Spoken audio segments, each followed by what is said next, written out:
Assalamualaikum warahmatullahi wabarakatuh.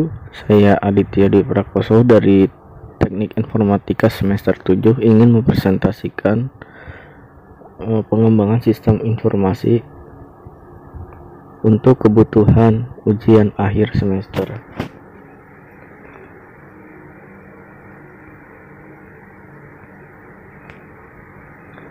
Tujuan: menjelaskan definisi pengembangan sistem dan fase pada kegiatan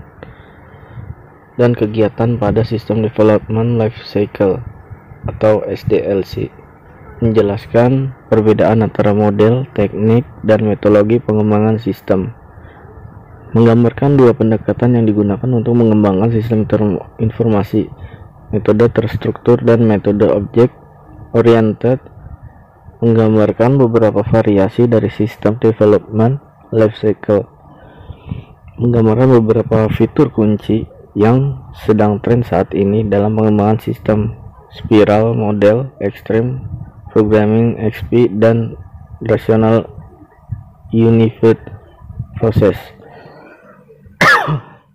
Menjelaskan bagaimana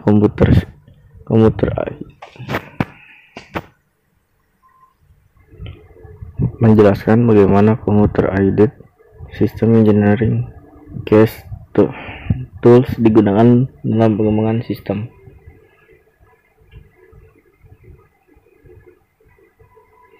Pengembangan sistem informasi sering disebut sebagai proses pengembangan sistem. Pengembangan sistem didefinisikan sebagai menyusun suatu sistem yang baru untuk menggantikan sistem yang lama secara keseluruhan atau memperbaiki sistem yang ada. Alasan pengembangan sistem: 1. Adanya permasalahan. A. Adanya ketidakberesan. B. Pertumbuhan organisasi. 2. Untuk meraih kesempatan. 3. Adanya instruksi pimpinan pemerintah.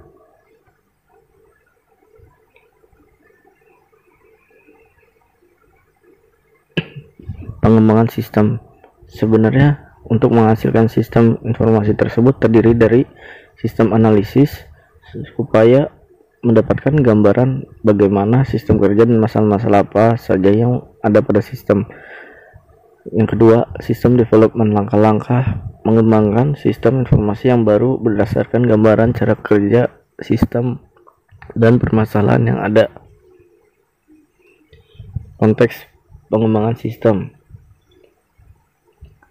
berikut ini adalah informasi sistem development.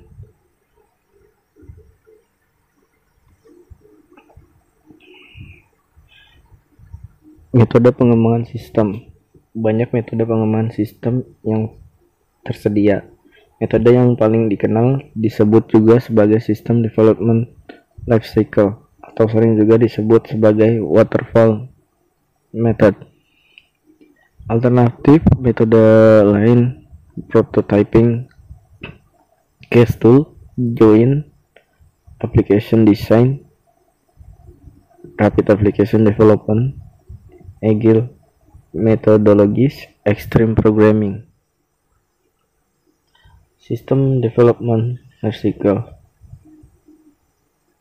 SDLC merupakan metode pengembangan sistem paling tua, sangat cocok untuk pengembangan sistem yang besar, tidak sesuai atau tidak terlalu disarankan untuk small scale project karena banyak memerlukan sumber daya, tidak fleksibel, sulit untuk melakukan perubahan aplikasi dengan pengambilan keputusan sangat cepat. SDLC lebih dari sekedar fase: prinsip manajemen, perencanaan dan pengawasan, pengorganisasian dan penjadwalan, penyelesaian masalah. System Development Life Cycle menyediakan keseluruhan framework untuk mengelola proses pengembangan sistem for managing system development process. Pendekatan pengembangan SDLC: predictive approach: assume project can be planned out in advance. Adaptive approach: more flexible: assumes project cannot be planned out in advance. Semua project menggunakan beberapa variasi SDLC.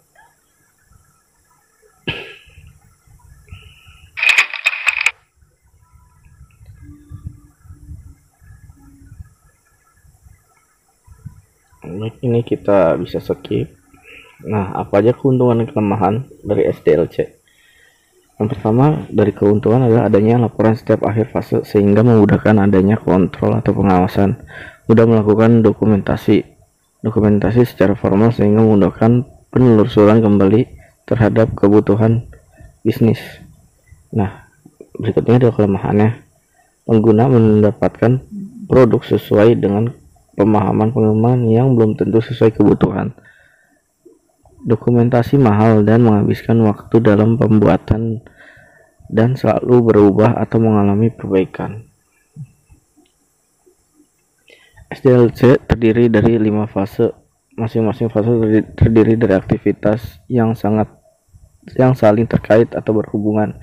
3 aktivitas utamanya adalah analisa, desain, implementasi, dan 2 fase tambahan yaitu perencanaan proyek, support, atau dukungan. Nah, di bawah ini ada proses-proses fasenya dari project planning fase, analisis fase, desain fase, implementasi fase, support fase. Fase perencanaan mengidentifikasi masalah, mengonfirmasikan kelayakan proyek, membuat jadwal proyek, menentukan staf yang terlibat dalam proyek, memulai proses pengembangan proyek. Kemudian fase analisa mengumpulkan informasi, mengidentifikasi kebutuhan sistem, membangun prototipe yang sesuai atau memenuhi kebutuhan sistem, menentukan prioritas kebutuhan sistem, membuat prototipe atas prioritas dan melakukan evaluasi terhadap alternatif yang dipilih, review rekomendasi terhadap pihak manajemen. Fase desain level tinggi, desain dan integrasi jaringan, desain arsitektur aplikasi, dan desain level rendah, desain user interface, desain sistem interface, dan desain dan integrasi database, prototipe desain secara lengkap, desain dan integrasi pengawasan sistem. Fase implementasi membangun komponen-komponen perangkat lunak, melakukan verifikasi dan pengujian, mengkonversi data, melakukan training user, dan mendokumentasi sistem. Kemudian yang terakhir menginstal sistem. Fase support dukungan memelihara sistem, memperbaiki sistem, mendukung pengguna, help desk. Nah, di sini ada tabel 1 dan 2 product of SDLC phases. Ada planning, analysis, design, implementasi, maintenance. Tapi ini kita skip. Kemudian membangun versus membeli. Aktivitas pada fase desain dan implementasi akan sangat berbeda antara pengembangan sistem dengan cara membangun sistem dan membeli paket perangkat lunak yang sudah ada. Membangun pada fase desain level rendah, mengembangkan spesifikasi user interface, database, aturan bisnis. Pada fase implementasi, pengkodean dan pengujian. Jika membeli pada fase desain level rendah, menilai dan memilih semua pilihan konfigurasi yang ada dan mengembangkan spesifikasi yang diperlukan yang akan ditambahkan dalam paket yang dibeli. Pada fase implementasi, mengonfigurasi dan melakukan pengujian terhadap konfigurasi yang telah dilakukan. Untuk keduanya, aktivitas fase desain level tinggi sama. Masalah yang terjadi pada pendekatan waterfall. Persyaratan sistem terkunci setelah ditentukan tidak dapat berubah. Keterlibatan pengguna terbatas hanya dalam fase analisis kebutuhan sistem. Terlalu banyak fokus pada fase SDLC yang dapat merugikan praktek-praktek pengembangan sistem informasi. Alternatif lain dari tradisional waterfall SDLC: prototyping, case tool, joint application design, rapid application development, agile methodologies, extreme programming. Berikut adalah figur prototyping.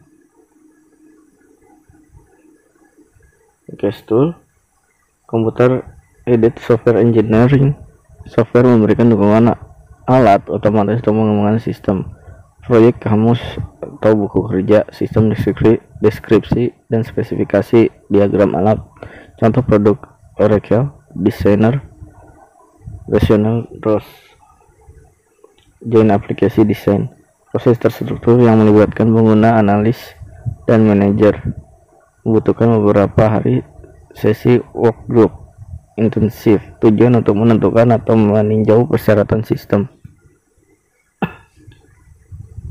Rapid Application Development, metodologi untuk mengurangi waktu desain dan implementasi, mencakup prototyping, GID, case tool, dan generator kode. Nah, berikut adalah figur R&D life cycle.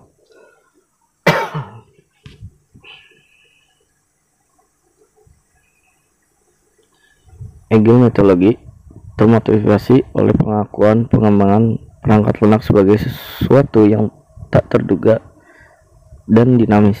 3 prinsip kuncinya adalah adaptif ketimbang prediksi, tekankan orang ketimbang peran, self-adaptive proses. Extreme programming, siklus pengembangan instrumental pendek, otomatis, tes, 2 orang, tim pemrograman, pengkodean, dan pengujian beroperasi bersama-sama. Keuntungannya adalah komunikasi antara pengembang, tinggi tingkat produktivitas, tinggi kualitas kode. Rational Unified Process, libatkan iteratif dekatan secara incremental ke pengembangan sistem. Nah, di bawah ini adalah figurnya fase of OOSID based development. Yang perlu dilakukan analisis sistem, yaitu analisis sistem perlu memilih pendekatan khusus untuk mengembangkan suatu sistem informasi. Ada banyak alternatif perlu memahami metodologi, istilah, model alat, dan teknik.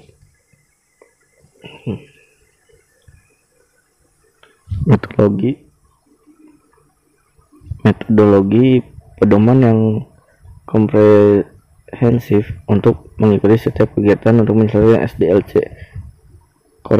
Koleksi model, peralatan, dan teknik dapat dikembangkan di rumah atau dibeli dari vendor eksternal. Varian yang luas di tingkat detail, contoh Coopers and Lybrand, Summit, Accenture Method, Rational Unified Process, model representasi aspek penting dari dunia nyata, abstraksi atau menyederhanaan koleksi model yang dibutuhkan untuk berkomunikasi persyaratan sistem. Banyak jenis model sistem, model visual, gambar, atau diagram. Tool, perangkat lunak pendukung yang membantu membuat model atau komponen proyek lainnya, dari pemrograman menggambar sederhana untuk case tool yang kompleks. Teknik, koleksi pedoman yang membantu analisis sistem kegiatan membangun lengkap atau tugas, berkisar dari saran umum ke langkah-langkah. Metodologi, model, teknik, dan tool. Metodologi merupakan kumpulan teknik yang digunakan untuk menyelesaikan semua kegiatan SDLC. Teknik menghasilkan model. Analisis menggunakan alat untuk menyelesaikan kegiatan dan untuk menghasilkan model. Nah, di samping ini ada metodologi prosesnya.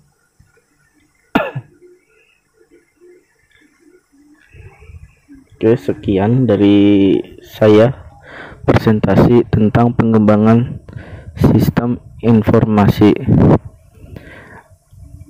Apabila ada kesalahan, mohon dimaafkan.